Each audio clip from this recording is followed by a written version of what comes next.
Hello, my name is Linda Moss. I'm the president of Metropolitan Edison, a First Energy company.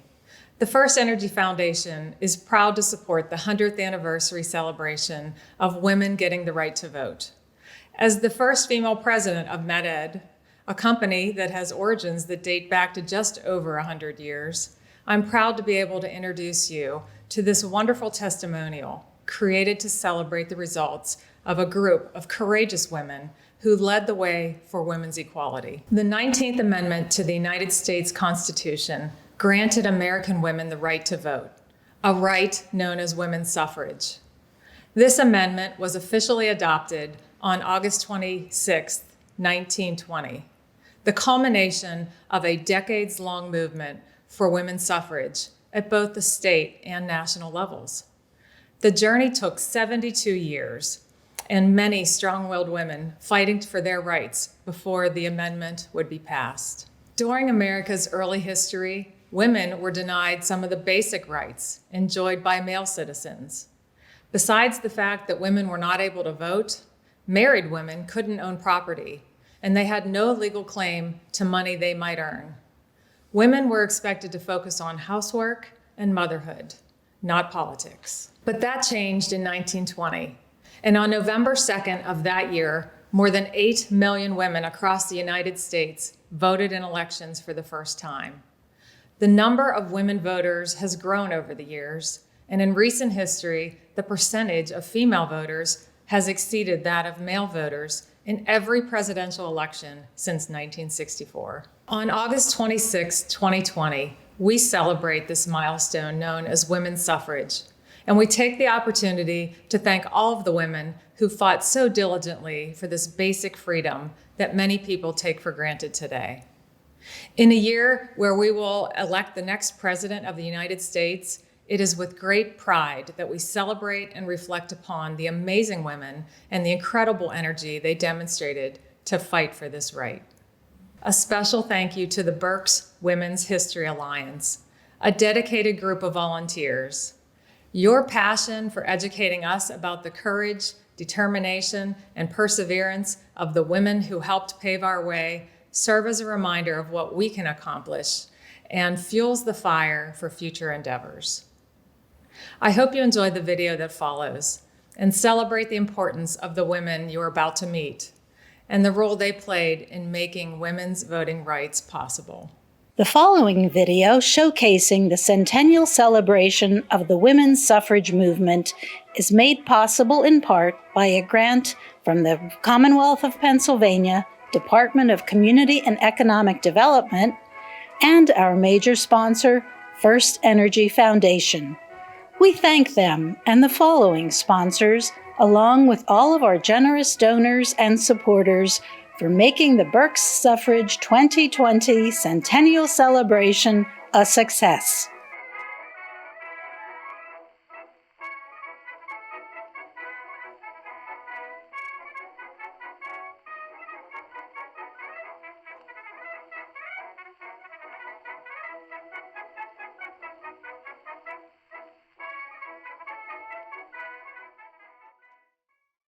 Welcome to our program called Meet the Suffragists. As you know, August 26, 2020 marks the centennial. Yes, only 100 years since women won the right to vote. I'm with you today dressed as Alice Paul, a famous suffragist who worked nearly all her life to gain equal rights for women.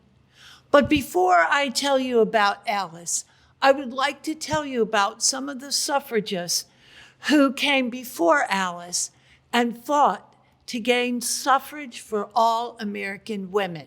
Abigail Adams was the wife of the second president of the United States. And although too early to be labeled a suffragist, but she was considered a women's rights heroine. She was an advocate for women's rights and women's education. It was the 1840s and 1850s. Much was changing for women. Elizabeth Blackwell became the first American woman with a degree in medicine. Some universities were accepting women. Antoinette Brown became the first woman ordained as a minister.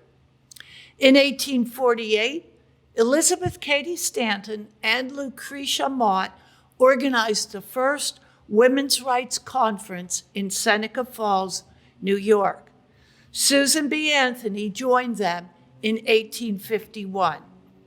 Elizabeth Cady Stanton and Susan B. Anthony were two suffragists who were also abolitionists. Susan B. Anthony spent 59 years speaking for women's rights. By the way, the American women did not want to be called suffragettes like their English counterparts. It has to do with the suffix "ette," which, if you look it up, it means something small or unimportant. So the American women chose to be called suffragists. Black women have been activists throughout American history and have fought for the rights of women and for the rights of blacks. Born into slavery, Isabella Baumfree changed her name to Sojourner Truth and had a profound impact on both the abolitionist cause and the struggle for women's rights. Ida B. Wells was an African-American woman born in 1862. After attending Fisk University, she began her lifelong project of challenging the place of blacks in society. She called herself a defiant journalist and became a civil rights activist. When she moved to Chicago, she founded the Alpha Suffrage Club in 1913, and it became the most important African-American suffrage club in America. During the Civil War, many suffragists focused on the war effort, and suffrage activity was minimal. Susan B. Anthony and Elizabeth Cady Stanton made a deal with Abraham Lincoln. They would stop demanding suffrage during the war if he would support the cause once it was over. Lincoln said, and quote, "If all that has been said by orators and poets since the creation of the world in praise of women were applied to the women of America, it would not do them justice for their conduct during this war," unquote. But then Lincoln was assassinated. In 1870, the 15th Amendment was adopted, and suffrage was granted to black males. Post-war politics drove abolitionism and the women's rights movement so far apart that the movement split in half. The next several decades were called the doldrums because there was a lot going on, but not much happening. The two groups merged back together and formed the National American Woman Suffrage Association, called NAWSA for short. Carrie Chapman Catt, who was Susan B. Anthony's hand-picked successor, took over as president and worked tirelessly for the women's cause. She played a crucial role in the final scenes of the 72-year battle. In the early 1900s, the women's movement was in a strange position. Millions of people were in favor of suffrage, but the finish line was no closer. Carrie Chapman Catt resigned from NAWSA to attend to her dying husband, and Dr. Anna Howard Shaw took over as president. She was a teacher, preacher, and doctor before becoming a political suffrage activist. She gave over 15,000 speeches and traveled the country. She led parades and marches for the suffrage cause. The women's movement, however, had stalled, and the radical energy had faded. Suffrage became the background noise of everyday life.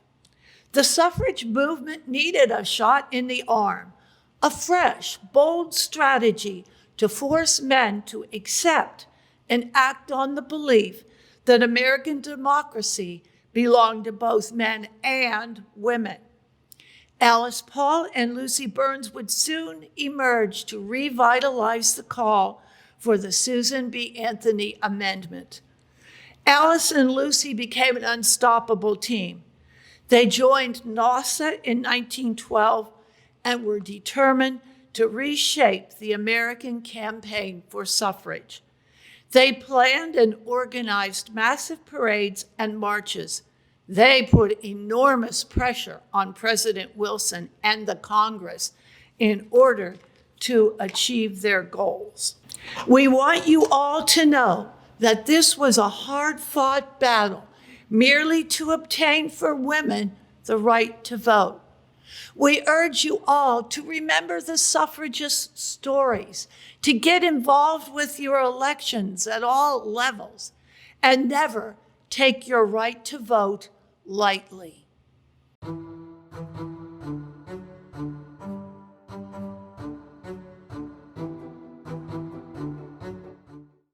Greetings, everyone. I am Abigail Adams, whom you know as the wife of John Adams and the mother of President John Quincy Adams. However, I would also like to be remembered as a champion of women's rights as our young country was taking shape.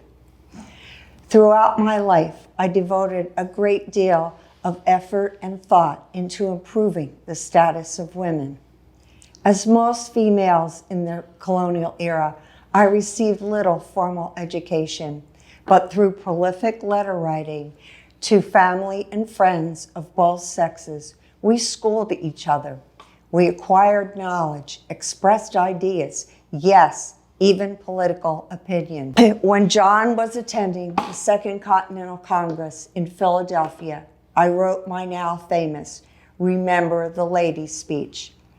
In this letter, I entreated my husband that if this country was to be independent of English law, then men must be cognizant of what women want. Freedom from the tyranny of husbands, education for themselves and their children of both sexes, the right to keep their dowries and property, the right to make familial decisions, and yes, the right to vote. In this letter, I wrote, if particular care and attention is not paid to the ladies, then we are determined to foment a rebellion and will not hold ourselves bound by any laws in which we have no voice or legislation. Because my husband was gone from home for long periods of time, I took over the management of our farm and the education of our children. I found unconventional ways to increase my family's finances. Through my uncle, I invested in government securities, bought land on speculation, and started an importation business. I was always very charitable and gave my pocket money to causes that did not always meet my husband's approval. Late in life, in what could be called an act of rebellion, I wrote my own will. And although it had no legal standing, John honored it. Most of my estate went to my female relatives according to their need. It gave these women and the women who followed independence.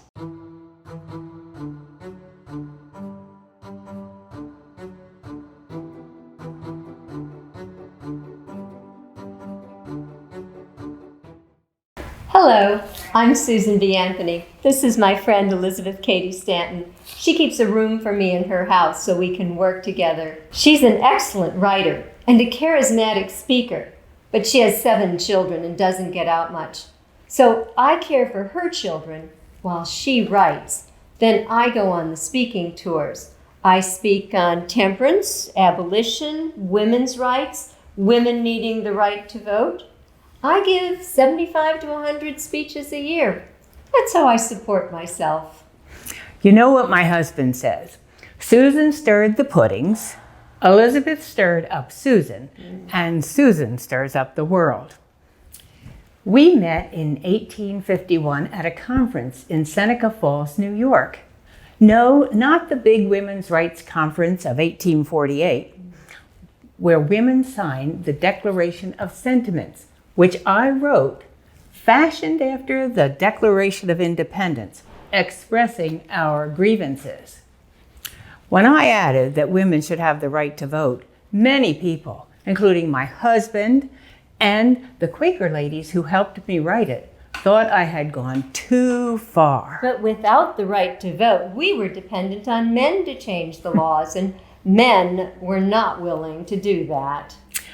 Tradition and law prevented us from getting an education. We were controlled by our fathers and later by our husbands. We had no rights to our children or our property.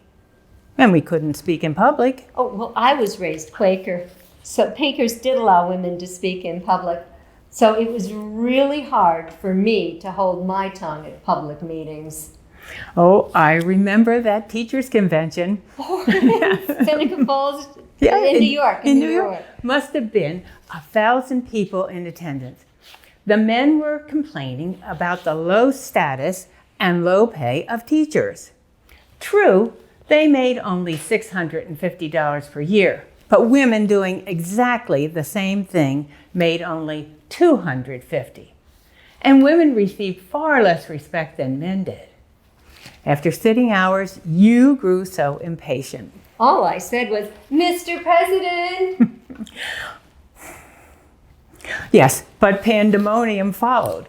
If all the witches that had been drowned, burned, and hanged in the old world and the new had suddenly appeared threatening vengeance, the officers of that convention could not have been thrown into greater consternation. It took them a half hour of heated debate before they decided to let me speak.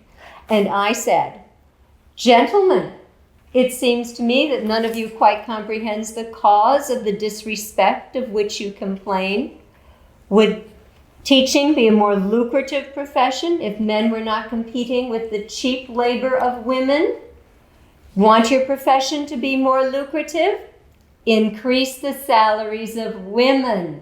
The ladies applauded. We did a lot together. In 1852, we formed the New York Women's State Temperance Society because the men wouldn't let you speak at their conference. 2 years later, we formed the Women's Loyal National League. We collected nearly 400,000 signatures in support of abolition. Yes, I did organize a lot of petition drives. And after the war against slavery, we formed the American Equal Rights Association for both women and African Americans. And when the Negro man got the vote and we didn't, we were exasperated. Oh, yes, we were. Oh, but many states did pass laws that married women could own property. Women could go to college. So progress was being made, but we still couldn't vote. Oh, but I did vote. 1872, I was arrested. And they wouldn't let me testify at my own trial because women weren't competent to testify. They fined me, but I never paid the fine, and they never came to collect it. Remember the women's rights newspaper we published? The Revolution. The Revolution. It came out weekly for 4 years. It did. What was that slogan? Men Their rights. and nothing more. Women, their rights, and nothing less. And we wrote that 6-volume history of women's suffrage. Matilda Jocelyn Gage helped us in that. But I think the biggest thing was founding the National Woman Suffrage Association. You were its first president. That was in 1869. 9 years later, we arranged for a constitutional amendment to be presented to Congress. It finally was ratified 42 years later in 1920. But we were gone by then. You were 86 when you died in 1902. You had grown more radical as you aged. I had grown more conservative. We weren't as close, but I missed you terribly. My death came 4 years later. I was also 86. Pneumonia and heart failure. To think I have had more than 60 years of hard struggle for a little liberty, then to die without it seems so cruel.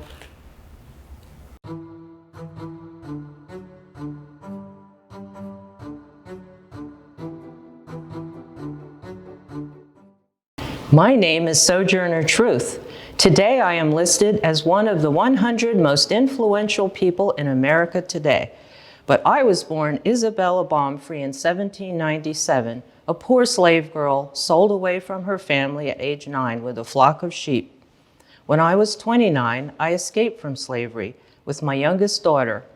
Around this time, I learned my son had been illegally sold to another owner. So I went to court to get him back. I was the first Black woman to take a white man to court and win. The following year, I moved to New York City and became housekeeper to a Christian evangelist. In 1848, I became a Methodist and changed my name to Sojourner Truth. I told my friends, "The Spirit calls me and I must go." I made my way traveling and preaching about the abolition of slavery. I went up to Northampton, Massachusetts, where I joined the Northampton Association of Education and Industry, which supported women's rights, abolition, and pacifism.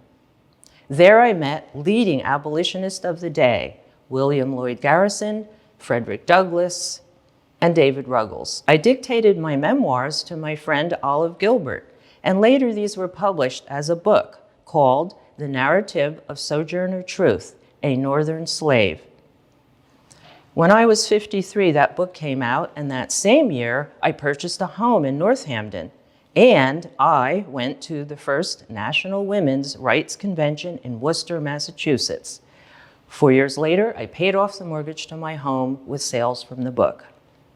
In 1851, I attended the Ohio Women's Convention in Akron, Ohio, where I gave my famous "Ain't I a Woman" speech. This speech demanded equal rights for all women as well as for Blacks. I must have traveled hundreds of miles and spoken to thousands of people over the next 10 years.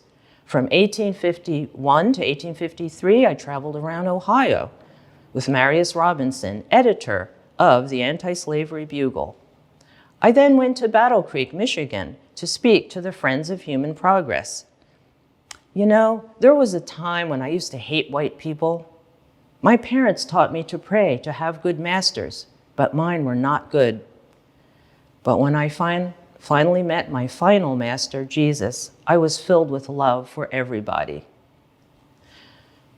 During the Civil War, 1860 to 65, I helped recruit Negro troops for the Union Army. My grandson even enlisted. Near the end of the war, I was employed by the National Freedmen's Relief Association in Washington, D.C. There I rode streetcars to help force their desegregation. I even met President Abraham Lincoln in the White House, and he signed my Book of Life. In 1870, I then tried to secure land grants for formerly enslaved people. This went on for 7 years, but without success. I continue to speak about women's rights, prison reform, and against capital punishment.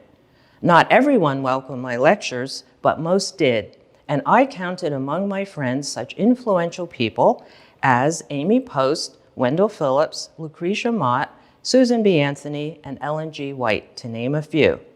I was usually the only woman of color up on the podium, and I never had any formal schooling. But I spoke my mind for the good and welfare of all, and died peacefully at home, age 86, attended by some of my children and grandchildren, the Lord's faithful servant.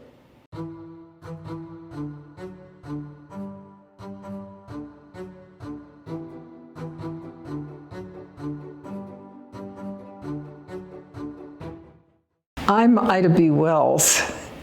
Born in 1862, I was 16 years old when my parents suffered from the yellow fever epidemic and died, and also my baby brother, leaving me responsible for raising my other 6 siblings. This I did while teaching school and with the help of our grandmother. I later attended Fisk University, and I began my lifelong project of challenging the place of Negroes in American society. I was passionate about my wish to have a decent life for Black people, a home, a well-paying job, and an education. I moved to Memphis, and there I met and married Frederick L. Barnett, who was a journalist and a civil rights worker, as I was. He was a widower with 2 boys. We had 4 children of our own. I went to work I purchased the Memphis Free Press, and I loved to write. I wrote many columns, and I did journalistic studies and exposures of unfair treatment, segregation, the horrors of the practice of lynching, which was an economic thing for suppression of Negroes. Eventually, an angry mob stormed my office, tore up my presses, and burned my offices. I was intimidated, and I was harassed. So what was I to do? I moved. I went to Memphis. I went to Chicago from Memphis. And there I realized that women's rights and civil rights were inextricably bound.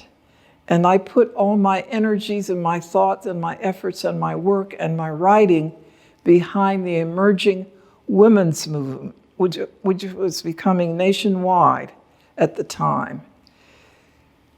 And I worked to form a club in Chicago.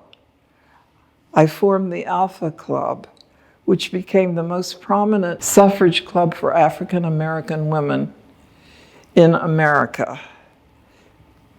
We made a mark for ourselves in Chicago when we worked to elect the first Chicago Black alderman, Oscar DePriest Sr. African American women through this came to realize the importance that they could wield in politics when they attached themselves to a political cause. The suffragists were working hard to have a national march in Washington on the eve of Woodrow Wilson's inauguration. So I went as a delegate in the Illinois delegation. But I was told when it was being formed in Washington that I couldn't walk with the delegation because I was Black and it was a white delegation. I was angry and I was hurt, and I was determined that no one was going to keep me from walking with my delegation. So I had a little plan. I waited on a street corner until the Illinois delegation was passing, and then I joined them. And 2 women from the delegation came to walk with me, and arm in arm, we finished the march. Looking over my life's work, I feel that I laid a foundation of assistance to people who were oppressed. I also feel that I laid further foundation with hope and advancement for the generations to come. I lived until 1931. I lived to see the ratification. I did not live to see the Pulitzer Prize, which was awarded to me posthumously for journalism.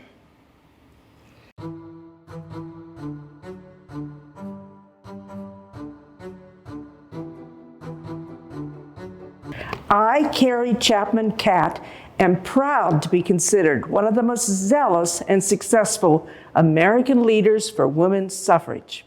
I grew up in the Midwest, and I paid my own way through college because my father wouldn't pay for college for a woman. During my education at Iowa State, I joined the Crescent Literacy Society, a student organization aimed at improving learning skills and self-confidence. Only men were allowed to speak at meetings, but I defied the rules and I spoke up during male debates.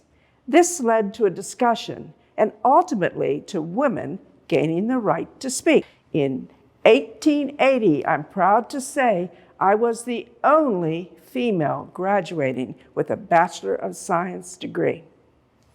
A few years later, I married Leo Chapman, a newspaper editor, and we moved to California. Leo died of typhoid fever 18 months later. So returning to Iowa, I married George Catt, a wealthy engineer. Both of my husbands encouraged my participation in women's suffrage. I must admit that their money and encouragement made it possible for me to spend a good part of each year on the road campaigning for women's suffrage. I began working for the National American Women's Suffrage Association. Susan B. Anthony asked me to address Congress on the proposed amendment. I succeeded Anthony as president of NAWSA. During my time there, I supervised dozens of campaigns, mobilized numerous volunteers, and made hundreds and hundreds of speeches. In 1920, I founded the League of Women Voters and the International Alliance of Women, which included 32 nations. I received an award at the White House from my longtime friend, Eleanor Roosevelt, and I was pictured on the cover of Time magazine. And I also made it onto a postage stamp in 1948. My leadership was considered progressive, but not radical. Before the amendment, women could not vote, and this was for reasons which were so unconvincing that it's hard to believe they were ever taken seriously. Prior to the amendment, people generally believed that a woman didn't have enough judgment to choose political candidates. They argued that a woman's reason was not equal to a man's. Many people presented the argument that an argument against women's suffrage was an argument against democracy. We will fight for women's suffrage, the right to vote. I say to you all, to the wrongs that need resistance, to the rights that need assistance, to the future in the distance, give yourselves.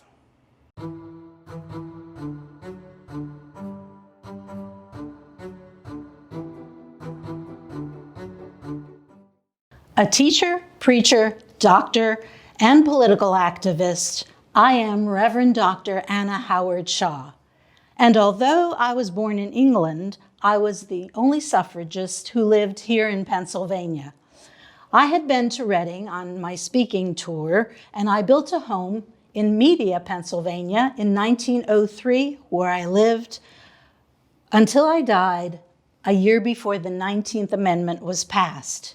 It may be sad, but I knew that we were near our goal at that time. My early beginnings were in Michigan, as a child working hard as a seamstress and then as a teacher to help support our family. You see, my father worked for the abolitionist causes and big political movements of the day. I took up a preaching career despite the lack of support from my family and friends. I gave lectures on temperance and was preaching before I earned a theology degree at Boston University. There, among a class of 42 men, I was the only woman. And the men certainly let me know that they didn't want me there. Even though I had the top final exam score, I was refused ordination. But eventually I was ordained in the Methodist Protestant Church at 24 years old. I continued my studies at Boston University in theology and became a physician at 39. During my education, I became an outspoken advocate for women's rights, and beginning with the Women's Christian Temperance Union. When I was 40, my attention shifted to the suffrage movement when I met Susan B. Anthony. She encouraged me to join her National Suffrage Association, and together she and I convinced Elizabeth Cady Stanton to merge Elizabeth's American Suffrage Association with our national, finally creating organized unity as NAWSA, the National Association of Women's Suffrage Association. And together, all of us were lobbying for a national constitutional amendment granting women the right to vote. I spent 11 years as NAWSA president. I took that organization from a membership of 17,000 to 200,000 members, with 10 speaking campaigns held every single year. In my 30 years of suffrage work, I gave over 15,000 speeches across the nation and even internationally. We all worked hard and long to achieve a goal that I failed to see while alive. But I had to thank Susan B. Anthony, who inspired me, and her niece, Lucy E. Anthony, who lived with me for 30 years while managing Susan's and my speaking engagements throughout the world. But by the early 1900s, Alice Paul and Lucy Burns began employing militant techniques like picketing the White House.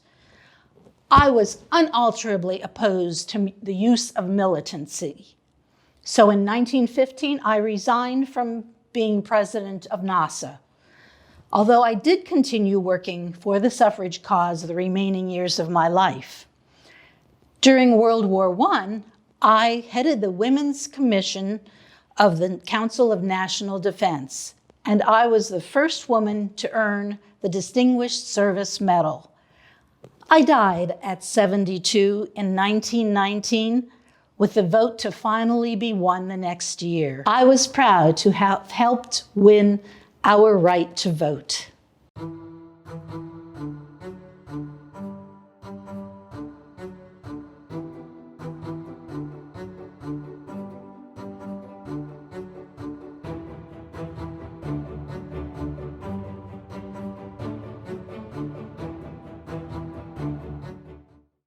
I'm Lucy Burns. I was fortunate to be born into an Irish Catholic family who valued education and learning. I attended Columbia University, Vassar College, and Yale University before becoming an English teacher. 3 years of teaching was enough for me. I was more interested in continuing my own studies, like languages at Bonn University in Germany and Oxford in England. I met Emmeline Pankhurst and her 2 daughters. They were part of a militant suffrage organization whose motto was deeds, not words. Inspired by their passionate activism for women's suffrage, I joined their campaigns. One night in a police station while waiting to be arrested, a woman about my age introduced herself. She said she was noticing my American flag lapel pin and told me her name was Alice Paul, also waiting to be arrested.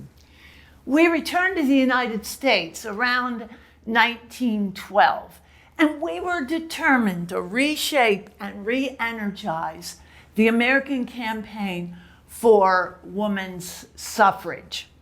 we joined the National American Women's Suffrage Association, called NAWSA for short, and we were put on a committee in charge of working toward a federal amendment.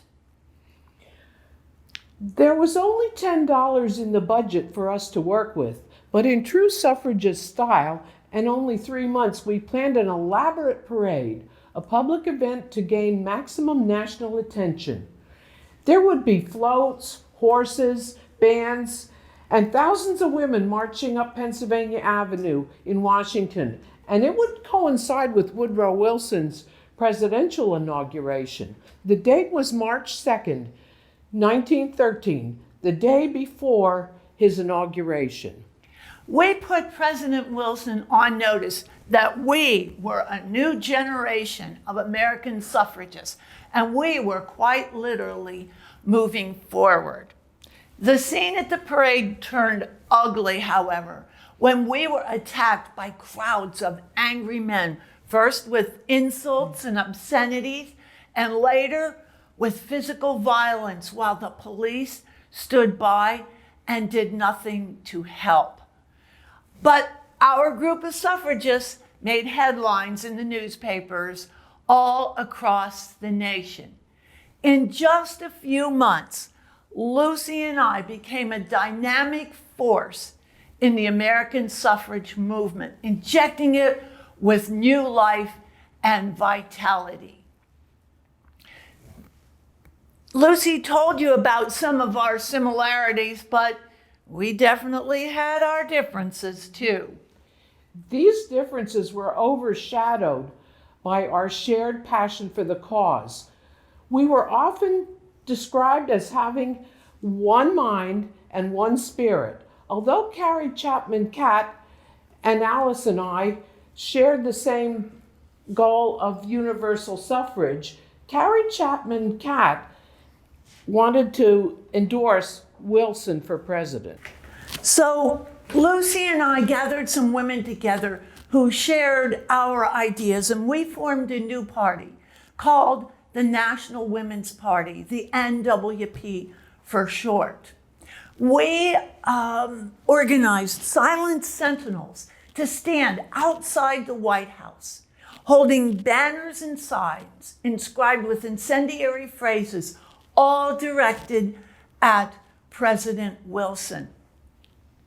At first, he treated us with bemused condescension, but later, when America entered World War I, people's ideas changed.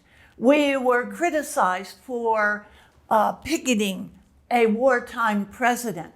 We began to be arrested on the trumped-up charge of obstructing traffic, even jailed when we refused to pay our imposed fines. Undaunted, he continued to try to break our spirit. The police arrested hundreds of our sentinels and sentenced Alice and me to several months in prison at the Occoquan Workhouse in Virginia. This led to being beaten and pushed into cold and rat-infested cells. Alice was put in solitary confinement and was deprived of sleep and force-fed. They tried to have her declared insane, but she wouldn't admit to Woodrow Wilson being her personal enemy, which would have been enough to declare her insane. She heard one doctor say, "She's got a spirit like Joan of Arc, and you're never going to break it. She may die, but she'll never give up." The Night of Terror began the final push for suffrage. Americans were outraged when they learned of the treatment and forced feedings. With mounting public pressure, President Wilson released us all on November 27th and 28th, 1917. The Women's Suffrage Amendment was now known as the Susan B. Anthony Amendment. It narrowly passed in the House of Representatives in January of 1918, but not in the Senate. We kept on our pressure on the Senate all during the year, and we urged everyone who could vote to vote against anti-suffrage senators who were up for election in the fall. And it worked. The fall election left the Senate with mostly pro-suffrage members.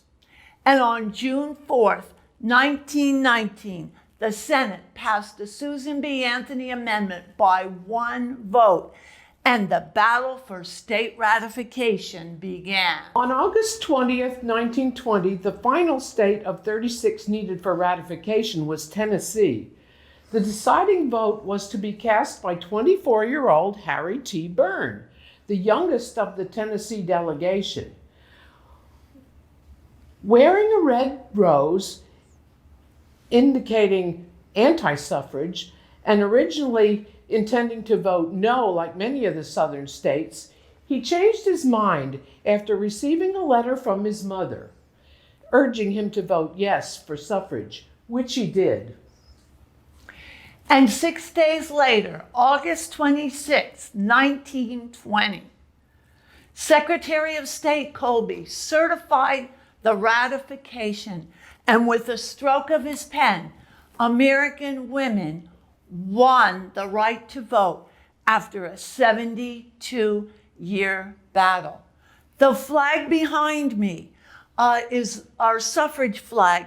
When each state ratified the amendment, I sewed a different star on the flag. It ended up with exactly the 36 states that were needed for ratification.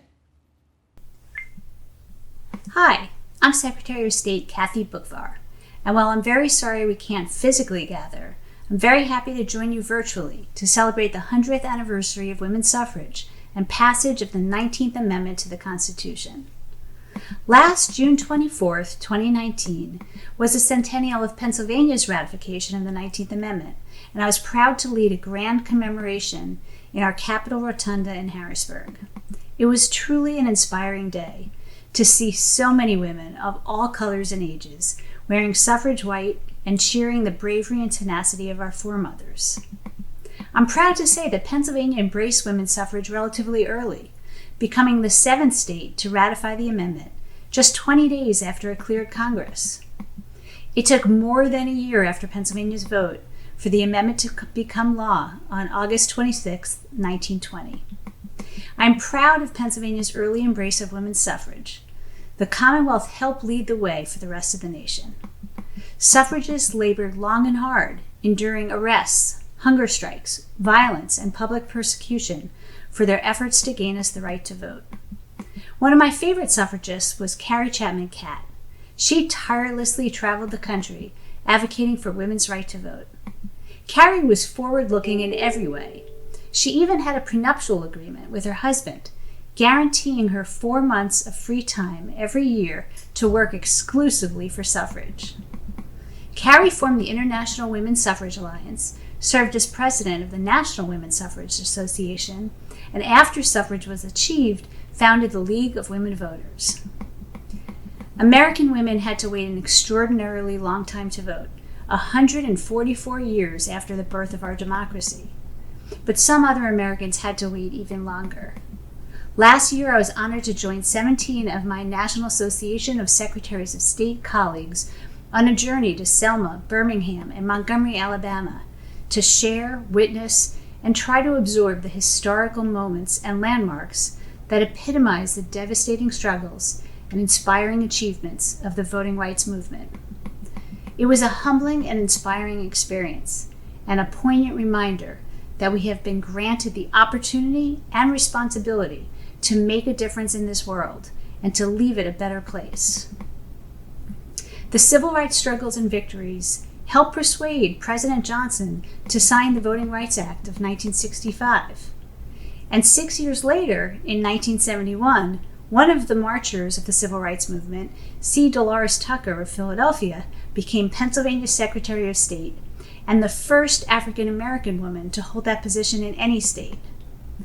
There are currently 18 women who serve as Secretaries of State, including myself, who would not hold our current positions but for women's suffrage. The 19th Amendment not only gave women access to the polling booth, it led to an acceptance of women in all aspects of public life, including elected and appointed service at the local, state, and national levels.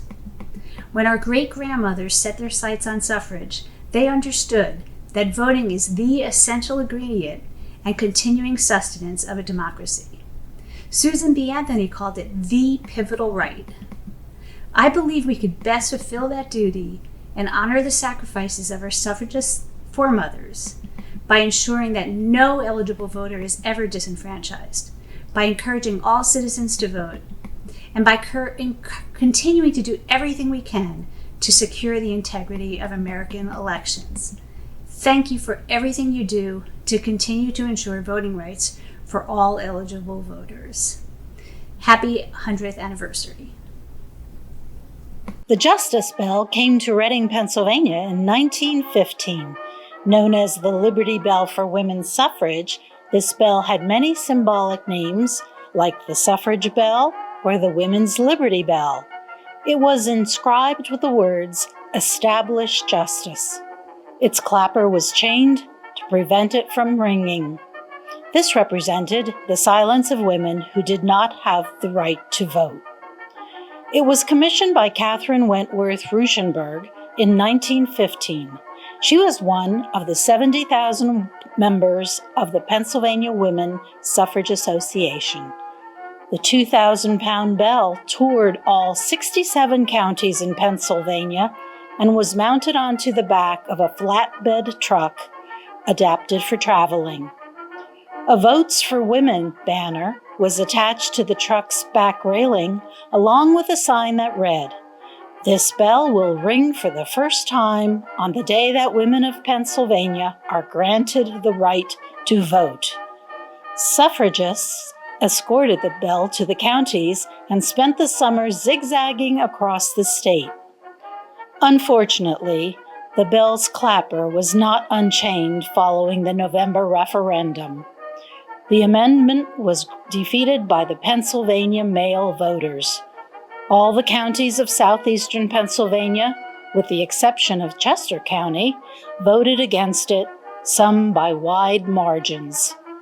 In 1920, women took the bell on the road again to raise support for passage of the 19th Amendment, and on September 25, 1920, thousands gathered on Independence Square to celebrate the ratification of the 19th Amendment.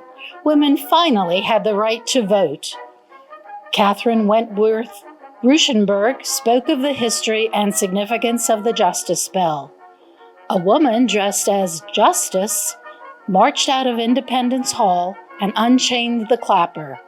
Then the bell was rung 48 times, once for each state in the Union. Silent no more. In 1992, the Pennsylvania League of Women Voters and the Daughters of the American Revolution helped raise money to house it. In 1995, it was installed in the Washington Memorial Chapel at Valley Forge National Park. Hello, everyone. I'm State Senator Judy Schwank, and I represent the 11th District in the Senate of Pennsylvania. While I'm disappointed we aren't able to gather today as a large group, I do find it heartening that COVID-19 has not stopped the Berks Women's History Alliance from marching forward, albeit virtually. Today and all year, we honor the work of the suffragists, and we're lucky that Pennsylvania's history has many suffragists to look back to, like Lucretia Mott, who helped organize the first women's rights convention in U.S. history, and Alice Paul, one of the most active leaders of the women's suffrage movement. The women who wore this banner so proudly and these colors gave us a great legacy, a legacy we must honor by our actions. I remember our first meeting last year at the Berks History Center. We had a room filled with women who were eager to help celebrate this achievement. I'm very proud to have played a part in this movement here in Berks County. No matter what's going on, it's important that we recognize this day, August 26, 2020, the Centennial of Women Earning the Right to Vote. As a woman or a man, the best way to celebrate this monumental occasion and honor that legacy is by doing the right thing they fought for all those years ago. That right thing is voting. Vote by mail, go to the polls. It doesn't matter how you do it, but that you do it. Voting is almost a sacred act to me. It is much a responsibility as it is a privilege and a right. And it's critical that we interact with our government entities, and voting is one of the best ways to do that. But more so, I hope that anyone who doesn't see themselves represented in our government today will consider running for office, especially women. Get involved, take the chance. The organizations, clubs, and many individuals like us are right behind you and encourage you to take that up. Thank you so much. Hello, my name is Benjamin Neely, and I'm the Executive Director of the Berks History Center. And we here at the History Center are so proud to be partnering with the Berks Women's History Alliance to help bring you the Berks Suffrage 2020 Centennial, which is a series of events to help celebrate and commemorate the 100th anniversary of women gaining the right to vote.